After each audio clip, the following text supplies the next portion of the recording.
Most people think they know how to build wealth. They're wrong. The real currency of the 21st century compounds faster than money, is harder to earn, and infinitely more powerful if you know how to invest it. That currency is influence. This is a topic where brilliant people disagree violently. Some argue for building a massive public stage, others for a small, unbreachable fortress of deep connections. Both strategies can build empires, and both can lead to ruin. Where do you stand? By the end of this, the answer might surprise you. The most visible strategy is to go wide. Build the biggest possible audience. This is the path of the broadcaster, the viral creator, the personality with millions of followers. The logic is simple: probability. Every piece of content you create is a lottery ticket. The more you produce and the wider you distribute, the higher your chances of a massive win. A viral video, a best-selling book, a global brand. You are playing a game of surface area. The goal is to be seen by everyone everywhere, all at once. Think of an influencer who gets a 7-figure brand deal because they can guarantee millions of views. Their influence is measured in reach. It's a number. A big, impressive, and bankable number. This model treats attention as a raw commodity.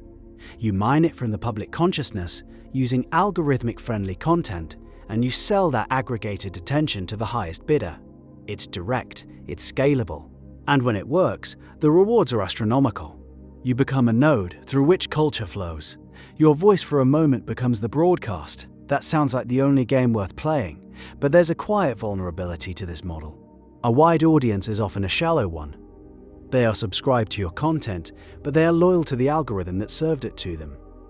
They are consumers of your entertainment, clients for a single transaction. When the platform changes its recommendation engine, when the cultural trend shifts, when a new, more exciting broadcaster appears, that audience evaporates. It was never truly yours. It was rented.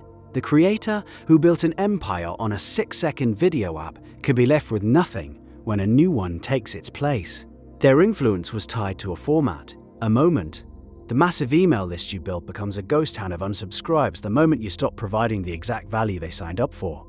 The surface area you fought so hard to capture can be wiped clean overnight. It's a foundation built on sand, and the tide is always changing. And yet, the other side of this debate has its own deep-seated problem. The alternative to going wide is to go deep. This is the path of the networker, the connector, the quiet expert. Here, influence is measured in trust and access, not audience size. This person might have only a few hundred followers online, or none at all. Their power is invisible to the public. It lives in their private contact list. They are the person who can solve a multi-million-dollar problem with a single phone call. They are the venture capitalist whose quiet endorsement guarantees funding. They are the political operator who shapes policy from behind the scenes. Their influence is built on years of delivering value, of making strategic introductions, of proving their judgment time and time again. Each favor done is an investment. Each piece of advice given is a deposit into a bank of social capital. This form of influence is durable. It's immune to algorithmic shifts and passing trends. It's a fortress built brick by brick with trust. While the broadcaster is shouting to a stadium of strangers, the networker is having a quiet dinner with kings. This model seems infinitely more stable, but it's agonizingly slow. It's opaque. It operates behind closed doors, often reinforcing existing power structures. How does a person on the outside even begin to build this kind of network?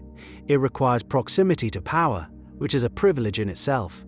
It can easily become an insular echo chamber, a club of powerful people validating each other while remaining completely disconnected from the broader world. This deep influence, while potent, lacks scale. You might be the most respected person in a room of 50, a titan within your niche, but you are unknown to the 50 million who are being swayed by the broadcaster. Your ability to move mountains is profound, but you can only move the mountains you have direct access to. The broadcaster, with their shallow but massive audience, can spark a global movement from their bedroom. The deep networker can get a law passed, but they can't change the culture that made the law necessary in the first place. One has leverage, the other has scale. The real game, the one played by the masters, is learning how to convert one form of influence into the other. The broadcast provides the raw material of attention. The deep network provides the machinery to refine it into durable power. How does this conversion happen? You invest your influence. You spend it. You give it away. The broadcaster, with 1 million followers who uses their platform to relentlessly promote the work of 10 smaller, up-and-coming creators, is performing this conversion. Superficially, they are losing attention by directing it elsewhere. But what are they actually buying? They are buying the loyalty of those 10 creators. They are buying the trust of those creators' audiences. They are transforming 1 million disconnected viewers into a decentralized network of allies. They have just built a coalition. When that broadcaster launches a product, they have an army of 10 other influential voices ready to champion it, driven by genuine gratitude. They spent reach to buy leverage. The investment compounds. That's the mechanism. Each act of generosity, each introduction made, each piece of advice given without expectation of immediate return is an investment in a future you can't yet see. This is where the math becomes more powerful than finance. Money compounds through interest. Influence compounds through reciprocity and network effects. Giving away money leaves you with less money. Giving away influence in the form of a platform, an introduction, or a credible endorsement often leaves you with more. You elevate someone, and their success becomes partially associated with your judgment. You connect two people who go on to create something valuable, and you become the trusted node that made it possible. Your reputation for creating value for others becomes your most valuable asset. This is Reed's law overpowering Metcalfe's law. Metcalfe's law states the value of a network is proportional to the square of its connected users. That's the broadcaster's model. Big audience, big value. But Reed's law argues that the utility of a large network can scale exponentially with its size if it supports group forming. By investing your influence to create subgroups and connections within your audience, you aren't just adding users, you are creating a web of relationships, a community, a culture. The value explodes. A broadcaster with 1 million followers has one massive asset. A creator who has used that platform to foster 1,000 true fans, who have then formed their own book clubs and meetups, has built a self-sustaining ecosystem. They are a catalyst. That sounds convincing, but it opens up a far more dangerous question. If influence is a currency to be invested, how do you choose your investments? Investing your platform in the wrong person can be catastrophic. Promoting someone who later engages in fraud or betrays the community's trust reflects back on you. Your judgment, the very foundation of your influence, is called into question. Making an introduction that goes badly can burn 2 bridges at once. The risk is immense. And this forces a difficult choice. Do you adopt a strategy of open generosity, investing in anyone who seems promising, knowing some investments will fail spectacularly? Or do you become a strategic, calculating gatekeeper, vetting every potential investment, demanding proof of worthiness before you risk your own social capital? One path feels more noble, but is fraught with peril. The other path is safer, more effective at building concentrated power, but it feels cynical. It smells of the same elitism the deep network model is often criticized for. This is the core tension. It's the conflict between being a public utility and a private equity fund. The public utility model argues that influence should flow freely. You share your platform, you answer the cold emails, you make the introductions for people you barely know. You are playing a volume game, betting that the collective goodwill and the occasional massive success story will outweigh the inevitable failures and free riders. Your goal is to lift the entire ecosystem, believing a rising tide lifts all boats, including your own.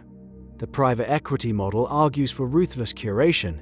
You guard your influence jealously. Your time, your platform, and your endorsements are reserved for a chosen few. You vet them.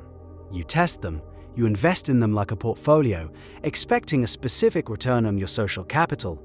You are building a dynasty, a school of thought, a tight-knit cabal of loyalists who will amplify your power and protect your legacy. Your goal is to create a concentrated force, a spear tip. The public utility builds a park. The private equity fund builds a launch pad. The park is open to everyone but is vulnerable. The launch pad can send a rocket to the moon, but only a select few get a seat. There is no easy moral high ground here. Both create value. Both carry risk. Both shape the world. The park can become overgrown with weeds. The launch pad can explode on takeoff. So you are left with a choice that defines not just your strategy, but your character, your influence. Whether it's over 10 people in your office or 10 million on a screen, is an asset you are deploying every day. Each time you share an article, recommend a colleague, or answer a question, you are making an investment. You are choosing, consciously or not, between the broadcaster's scale and the networker's leverage. You are deciding whether to spend your currency on acquiring a wider audience or on deepening the loyalty of the one you already have. One path gives you a stage, the other gives you a stronghold. So where do you draw the line? Are you building an open platform where anyone can speak, knowing that some will abuse it? Or are you building a walled garden, cultivating excellence at the price of exclusion? This is the fundamental question of power in a connected world. And how you answer it determines not just how fast your influence grows, but what it's ultimately for.